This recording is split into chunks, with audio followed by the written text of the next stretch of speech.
La création de l'AES a permis à ces régimes militaires de se mettre à l'abri, au moins en partie, des pressions extérieures demandant un retour à un régime civil.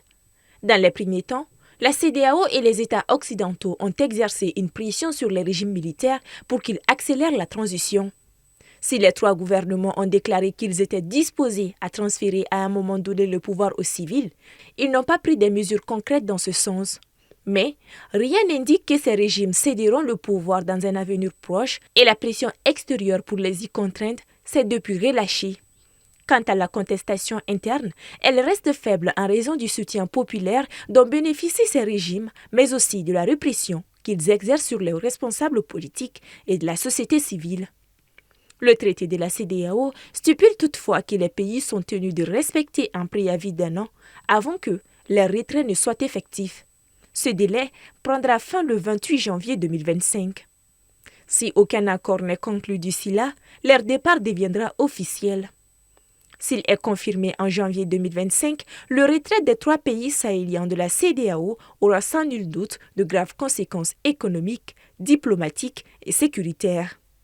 Tout d'abord, au cours de ses presque 50 ans d'existence, l'organisation régionale a facilité la libre circulation des personnes et des biens, les ressortissants de ses 15 États membres disposant d'un passeport de la CEDEAO.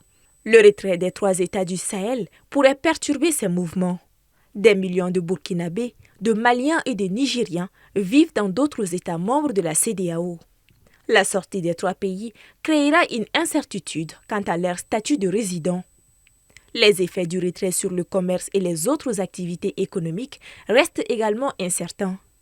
Les trois pays du Sahel dépendent des infrastructures de leurs voisins, peu importe des biens essentiels comme le carburant, l'électricité, les denrées alimentaires et les produits manufacturés, ainsi que pour exporter leurs minerais.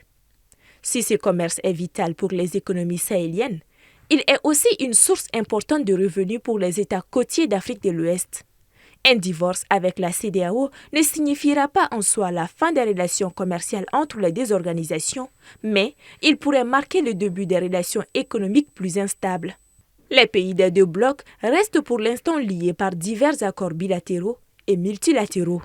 Par exemple, le Mali a signé un accord bilatéral avec le Sénégal, lui facilitant l'accès au port de Dakar. Les pays de la Confédération de l'AES sont également membres de l'Union économique et monétaire ouest-africaine, composée de 8 États utilisant une monnaie commune, le franc CFA, qui garantit la libre circulation des personnes et des biens, de bénéficier de droits de douane avantageux. Mais les pays de la Confédération de l'AES semblent également envisager une sortie de cette union. Bassirou Diomaye Faye, désigné médiateur entre les deux entités, avait mentionné le fait que la coexistence des deux entités est envisageable.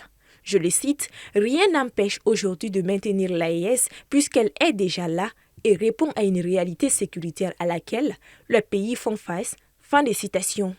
Il faut noter que pour le Mali, le Niger et le Burkina Faso, ce retrait est symbole d'autonomie, mais permettra également de consolider la coopération régionale et promouvoir le développement économique.